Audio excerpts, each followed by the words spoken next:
all I ask. Jeez, this is really tied up. Yeah, if we can get 30 seconds of silent listening at the other end, we'll be in business. You want that there, or you want it elsewhere? Yeah, that's fine. Just let's keep it hidden as much as we can. We were hoping maybe we'd see Lonnie, because she's an old friend of ours. She's in Nashville. Nancy and Lonnie taught modeling and acted I together. know, she told me. She told me. Bill, we're rolling tape. Okay. And you've got action. With Burt Reynolds in Austin this time, Austin, Texas, where they just opened that new picture last night. That was an old-fashioned premiere, wasn't it? Yeah. The way they used to do it. It was fun. It was really fun. Yeah, it really was. Is this? I know this picture was one that had some fits and starts to it. The writer Larry King. The other night you said I've never met a Texan I didn't like, but of course I haven't met Larry King yet. Tell me a little bit about that difficulty with Larry King. Well, I don't want to make a star out of him. I was talked about him probably too much here, but I don't think anybody really cares about him. I don't think anybody's even heard of him outside of this town. So I'll just tell you this: if he was as good a writer as he is a drunk, he'd be a Pulitzer Prize winner. The last time we talked, which was just after the motion picture Paternity was released, you told us, gee, I really would like to be a father sometime in the future, but that commitment scares me. Any changes in that frame of mind? No, it still scares the hell out of me. But yeah, I'd still like to be. But, I think I've made too much of that. I've said that on every show but the Richard Simmons show. I think, yeah, I would like to, but it's probably been said too much. I've had a couple offers. Yeah, I'm sure you have. But about the time that movie came out, it sounded like you were getting serious about it. I was very serious about it. But I don't know, maybe I should just rent some kids. Mm-hmm. They're always better behaved when they're going to leave in a couple of days. You've been in this business for a long, long time. Not that long, Bill. Well, 20-some years, right? Talking to Victor Joy, I mean, I know what. I've been here for a few years, 26 years, yeah. And yet the last 10 have really been the cream for you, haven't Yeah, they? they've been the best. Well, what changed? Was there a combination of events that made that change, or was it you were just kind of hitting your stride then? I think Deliverance changed it, yeah. If I had to say two things, I'd say Deliverance and The Tonight Show. And I'm not sure in which order. That's strange that such widely divergent things would change. Well, what happened on The Tonight Show was that people accepted me in a very kind of open, loving way as a kind of conversationalist that they liked. And I thought if I can take that guy, who was, I think, me, and put him in a film, I could be successful at it. And The Longest Yard was the first film where I really got to play the guy from The Tonight Show. And it was a very successful film. Then you go from that into a few other films. And, Dolly and I were talking about if you just take the very best of yourself and can get it into a film, then you, and Dolly did that last night.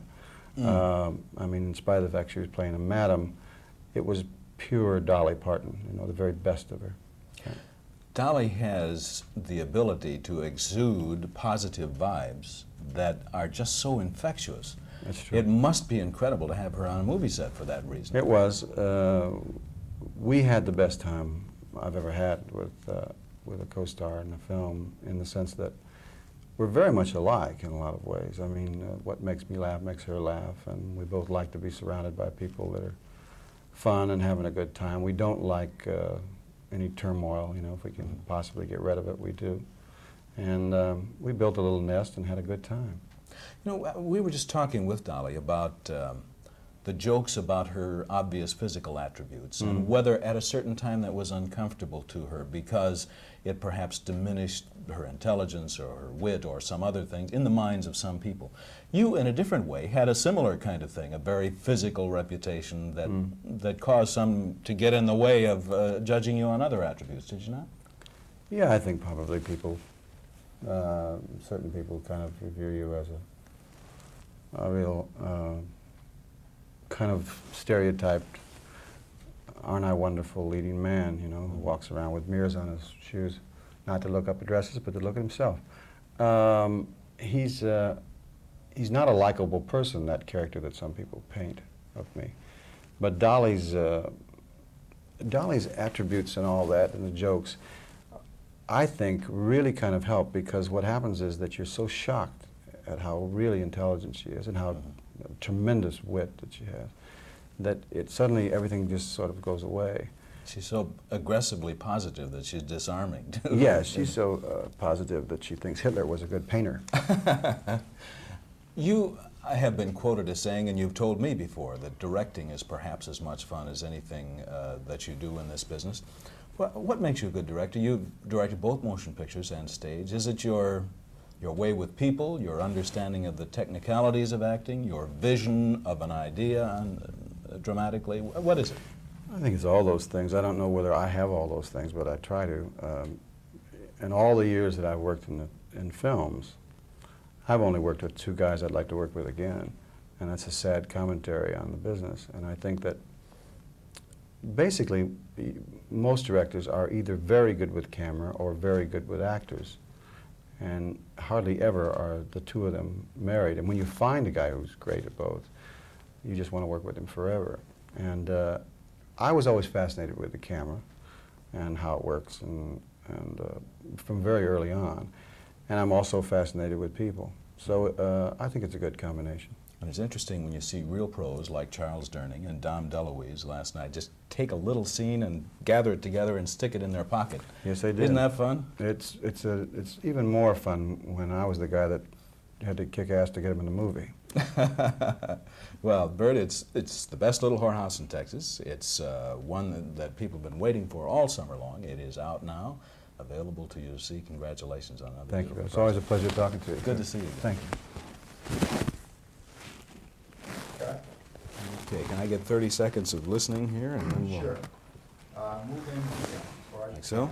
You want me to give you something to look at, Ben? That's What do you want? Right here. Soup.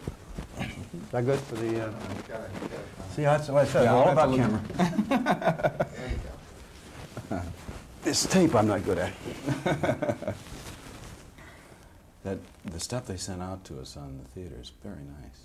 Yeah, it's a real special place, I think. And Dolly's going down tomorrow night with a whole group of people to see Jim Nabors in Music Man. Oh, really? Yeah, he opens tomorrow night. So that's going to be quite an event. He's scared to death because he's never been on the stage before. Not only was this his movie debut, but he's never been on the stage before. He's So going to be great. He'll be fabulous. He'll be fabulous. Maybe a kind of a country version of Music Man, but it'll be, it'll be wonderful. Couple of gollies. Yeah, surprise, surprise. That's good. It was so wonderful seeing him and Dolly the other night because it was so clear that Dolly wanted to perform. She could. Oh yeah, she couldn't- wanted to sing so couldn't. bad her teeth hurt. Yeah, she just couldn't wait.